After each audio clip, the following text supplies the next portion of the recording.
Welcome back to the morning news. First update of the day. What do they say? I suck at this. Hey guys, Caitlin with Gravel here. This is Lance. We are so stoked for the response on the previous video that we posted on the Apple Vision Pro. Thank you so much for all the love and the hate comments. Either way, they're comments. But today we're actually going to address some of your common questions and comments about the Apple Vision Pro. Because this is new tech, we found out a lot of stuff the day that we used them in the airport, just as much as anyone else. I mean, how else are we supposed to know? But it's super cool because I think it really shows how intuitive Apple products are. I mean, the first day you had your iPhone, you probably had no clue. Like, I remember when they got rid of the home button and then it went to swipe up. Totally. It felt weird, but you figured it out quite quickly. So now, even just days later, we're much more like fluent in the Apple Vision language. 100%. One of the most popular comments was that we should have turned travel mode on so that we could use the apps while walking. But it actually turns out that it doesn't work. Yeah. Essentially what travel mode is for is the airplane's gonna be real shaky and bumpy, and everything that you're seeing is all tracked, and so travel mode just does a better job. I don't know if it processes it more or whatever, but does a better job tracking to make sure it stays stable and isn't all jittery and whatever. While walking, it doesn't keep your stuff with you, unfortunately. I mean, on Apple's website, it says, adapts to give you the best experience while traveling on an airplane. Uses an array of sensors to see the environment around you and keep the items in your view stable. That doesn't mean track them with you. So I did an experiment here. I turned travel mode on, you'll see it, and they definitely don't stay with you. You have to literally grab that little bottom bar and you have to walk with it like Lance did. That's kind of hacking the Vision Pro spatial computing system, because ultimately these were made for sitting down and using them to work or watch a movie or do things in a stable environment. Even walking with a big screen in front of me, it's far enough away. I never felt like I was gonna run into anything or run into anyone or like obstruct anyone's anything.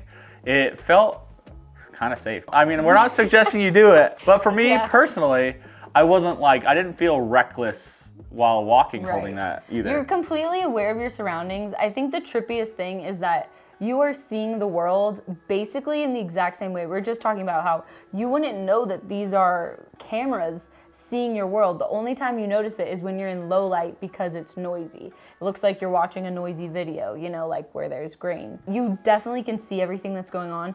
When your apps are not moving, they are hard to see through, which I'll actually play a clip. I put the weather app up outside and a guy was walking down the stairs and I couldn't see him because the weather app was huge.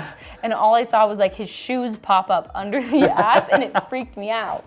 But I wasn't moving. I was just like, whoa, like seeing him emerge from this app, basically. Okay, so another one was that if we were to click the crown, we could recenter the apps.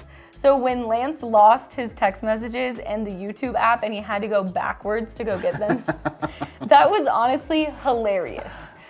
Did we know that you could click the crown to recenter them? At that time, no. Minutes later, yes. But it was so funny that it was like, we have to put this in the video because, like I said, we're your average user. Like, we are travelers first, but we love tech. And so we wanted to showcase what it was like. Like, have you ever lost your apps in an airport before? Or walked through your text messages? To turn it off, we also got a bunch of comments saying, because we mentioned that you can disconnect this to turn it off. A lot of people said that you can hold both top buttons to turn it off.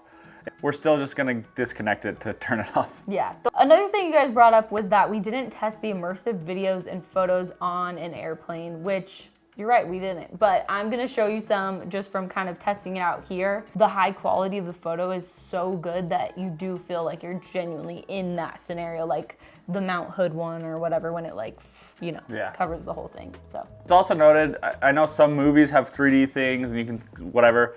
That's all copyrighted, so the machine physically won't let us screen record any of that stuff. So I did test some of that stuff out on the airplane on my flight back, but we couldn't show, it literally wouldn't record any of it. There's no image. Oh, because I'm screen recording. Oh, this is the saddest part of the movie, dang it. How does the 3D movie look though? I mean, it feels like I have 3D goggles on and I'm at the movie theater. Yeah. Interesting. I can hear it a little bit. So 3D movies suck in the theater. Yeah. I feel like I can never get the glasses quite right. Where this, it just feels really natural. That's That's cool. Like, this makes me want to go watch a 3D movie, which I've never felt that in my entire life. Yeah, true. He's currently using the Spatial audio, which is the dual driver audio pods. So they're not headphones, they're basically the Spatial audio driver pod that gives you sound to the outside. And he's gonna, when he does the persona, you actually hear it speak to, you, because you have to take them off your head. So you guys will hear that right now. So one of the comments was how when we set up our persona, Lance was sitting against a window, which means he's backlit. So we made it way harder on the persona beta to basically create his persona, which, yes, you're 100% correct. So we're gonna redo it in literally studio lighting to try to help it out with the best case scenario lighting. And then we'll compare the two personas side by side. And that will really tell us who wins. One feature that I am pretty bummed about, because guest mode in and of itself kind of makes it a little bit difficult to share. You can't currently, maybe this is coming in an update, please Apple. You cannot currently connect to another MacBook or computer, which I'm guessing is a security setup, outside of your iCloud account. So if I'm wearing the headset, I've clicked the button 4 times, I've reset it to my hands and eyes, and I'm able to use it, open apps, do my thing. When I look at my MacBook, it shows a connect on the top, but when I click it, it actually only connects to Lance's because it's Lance's iCloud that's connected to the headset. So you would have to basically set up a new iCloud account to be able to use it specifically for your workstation. Should be noted too that the screen recording didn't do a great job in a lot of instances of showing some depth, well, specifically depth. There's a couple of examples. One, the janitor scene, when I lose the apps behind me and I have to go back and get them, we just look back over it and it looks like I'm like right on this dude, but I was actually like 5 feet away from him. I didn't feel the need to like, I wasn't close enough to be like, oh, sorry, whatever. At the time, it was like the dude was far away, but the app is literally really connected to his garbage can. So I totally get how it looks that way, but the other one is on the airplane when I had the monitor. Caitlin even put a comment that said, like, I don't judge Lance's measurements. The app was actually, the window was like 10 feet away from me, and it was huge. But on the screen recording, it looks close to me so and small. smaller. And so I think just in general, you guys should go to the actual Apple store and go try these out so you like get a grasp for how you move things closer and further away, because the screen recordings just don't really do it justice. Okay, last thing was testing basically work mode with as many windows running through the laptop and all different apps that were around our workspace. So I'll show you guys that clip right now. And one of the coolest things that we did was throw the to-do list up above the camera. So, I mean, obviously you'd have to be wearing them to see that to-do list, but it was a fun concept because maybe someday there will be a way where you can these will be a lot less intense, and maybe they'll just be normal glasses and you could just be wearing normal glasses and then you see your to-do list. Or it's a teleprompter and you don't even have to do any setup, it's just a virtual teleprompter. Like those kind of things, when I was doing that whole environment, I literally felt like Tony Stark. Like I am Iron Woman. So This is a thought I just had is, on set though, if you're on a bigger production, you have a producer or even a director, you could have their specific lines above them. The director could be wearing this out of frame. And helping. Or the producer having like the checklist here and having their lines and making sure everything's going well. I think for a bigger set, it could be rad actually. True. Or there's a million other applications like that where so many. For work cases, especially in the creative field, there's probably a lot of good use cases. Another thing I tried was throwing the weather app outside. So when you leave this office, you go upstairs. And I thought that could be cool, like you're headed out for the day or whatever, maybe you're traveling somewhere and you have like your weather app. So before you even get out from under the building, you're able to see what weather you're about to experience for the rest of the day.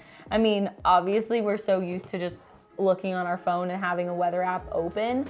But it was fun. It was cool to try. And then I had a jump scare moment where there was a man behind the window. I didn't see him. His feet popped out. It was a little scary. He was also scared of me. I was wearing terrifying, a VR headset. So good time. I'll do begin capture. The last one I did with a beanie on, which actually worked out really well. I'm going to try it with a hat. I'm almost always wearing a beanie or a hat, so people won't recognize me if I don't have one of those two on. All right, so begin capture. Remove it. I'll throw. Last time it made me hold it out so far, When you're ready, hold Apple Vision Pro at eye level. and my shoulders Slowly started turn your head to burning. the right. Now tilt your head up. Legit, Then tilt your head down. shoulders burn doing this. It's like, okay, This is a hold. full-time Let's workout. capture your facial expressions. Smile with your mouth closed. What if it's Adjust picking your me head up? by Oh, tilting it I slightly didn't down. smile. Whoops. Oh, uh-oh, he's gonna Then be make a big smile. he's gonna with be your an teeth angry showing. persona. Adjust your head by tilting it slightly down. Oh, slightly down. Take that stupid hat off, is what I was Now about to raise say. your eyebrows. Close your eyes for a moment. Capture complete. Put All right. Vision Pro back on to continue. Let's see it. This is the moment of truth if his persona looks any better not being backlit, which I would assume it is. Creating persona beta. Also, somebody commented. Yeah. Didn't it say it's in beta? Yes. Yeah, Right a lot of there. comments were saying, did you guys know that Persona is in beta? Yes, we did. It was still shocking how it looks. And seeing those googly eyes stare at you, I mean, you just don't know what it's like until you're Oh looking at something. no. Oh no. Did it pull me in? No. it it made worse? it made my eyebrows attached to my hat bill. It's incredible. No way. So I think it's been proven. Obviously, it's in beta. They still suck. Pretty bad. This is the best possible lighting and the best possible scenario, and it looked less like me. Well, you did I have a hat did on. have a hat on, but even from here down without my hat, did not look very close. Yeah, Somebody compared it to the Polar Express, and I think that's spot on. You're like, it's almost real, but just gross. Yeah, it's A a little little scary. grosser. Yeah, I think children would be scared. But in like I bet in a year or two, it's gonna be like, whoa, this is incredible. True. Oh, this is another really cool feature, which is you can actually stream what you're seeing on the Apple Vision Pro to your TV, to your laptop, to your desktop, whatever it is.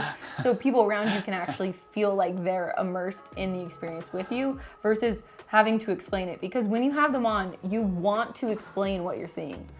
Another feature that I think would be really cool is if they allow for external audio recording. We know that this thing has the intake speakers because you're able to do talk to text.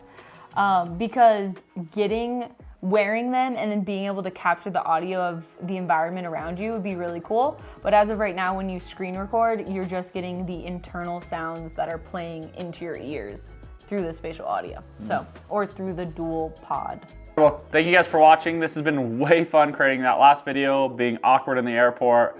We're travelers first. We're just covering tech, which is just always a good time. We're stoked. It's been a journey, and I think in the tech space, we have a lot of incredibly talented, knowledgeable, a little bit serious tech reviewers, and there's a place for that. But we kind of wanted to bring our personalities, which we're kooky, we're traveling all the time, and we wanted to just bring that essence around Apple Vision Pro. And so, yeah, thanks for checking out this video and the previous one, and we'll see you in the next one. Make sure you subscribe. Don't Peace. forget though, Oh, don't forget to subscribe. Yeah, true. Yeah, Remember that for sure. Definitely don't forget. Peace. Later.